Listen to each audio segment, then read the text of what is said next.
My filed report for the nuclear-infected incident, oh boy. I don't even know where to start with this. The higher-ups told me I needed to write up a report. I just got back, my PTO is soon, and my shift ended 3 hours ago. My name is Adam, and this is my report about my team exploring Redacted. Ramirez and Amelia were assigned to my squad, as you know. Redacted experienced their nuclear reactor blow-up about 10-12 years ago. Never made news because the company that made it was already facing lawsuits for their faulty products. Had news gotten out, the company would have gone under due to all the damages and debt they would be stacked with. Can't have the big cats up there get arrested for making a town vanish and lives end. Anyway, my team was sent over to Redacted on Nanane. Our job was simple. Take photos of the town and various rooms of the nuclear reactor facility. We were given some more advanced hazmat suits, a Geiger counter, a flashlight, a service weapon, and cameras. Photos were required, but videos, even if they were short clips, were also appreciated. We touched down via helicopter and would be picked up in 6 hours. I was glad I had taken a piss earlier because there was no way I would be opening my zipper in an area with enough radiation to make my junk turn into a glow stick. I must say there was something sort of comforting about having a simple pistol on me. Not like we would have needed it, or I didn't think we would. We made our way into the town and started snapping shots of a few buildings. Get a nice wide shot of blown-apart buildings here and close-up shots of things like leftover bodies there. I will admit, I felt the need to sneeze a few times or rub a part of my body. But I didn't. I wasn't risking exposing my body to anything. The suit was sort of annoying as our masks were fitted with some thick air filters. We had access to 2 air tanks on our back should the filters go out. The Geiger counter going off in my ear every few minutes was pissing me off. To make things worse, I had to wipe ash off the eyes of the mask every so often. Should have negotiated sending a lead-covered drone in or something. We were dumped off there at midnight.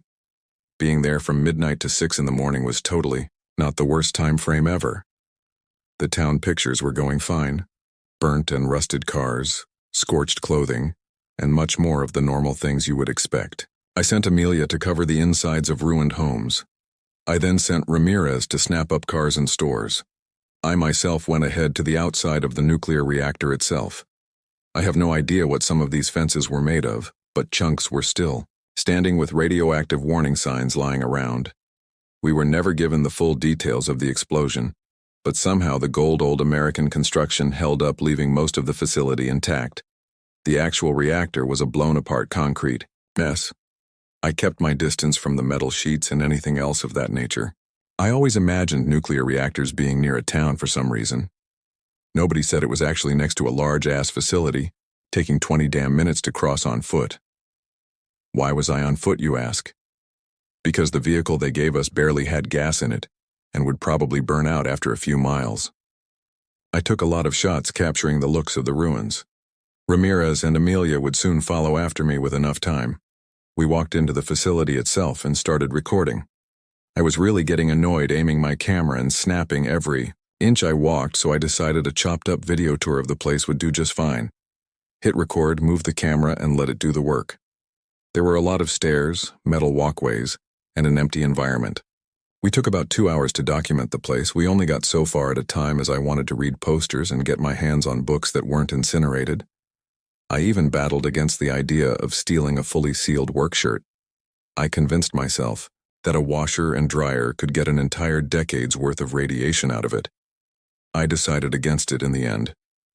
Now let me tell you, it didn't hit me that we didn't see any corpses until we realized something was off too late. I think it was 4 hours in when we started hearing screeching and running around the place. I thought it might have been wild animals, you never know. I was merely coping. To investigate, we did the stupidest thing. We split up and covered more ground. I was too panicked to stay rational. After 15 minutes of searching and radio calls, we found out what was running around. Well, I meant that it found us. I was in the middle of using my flashlight to scan the area hallway when I heard a scream on my radio. Ramirez was in trouble, and close by. I sprinted as fast as I could through those confusing halls. That's when I saw it. A man in an older hazmat suit, glowing with radiation. His suit was clawed open all over the place. He had gray skin, purple and black veins, a greenish glow.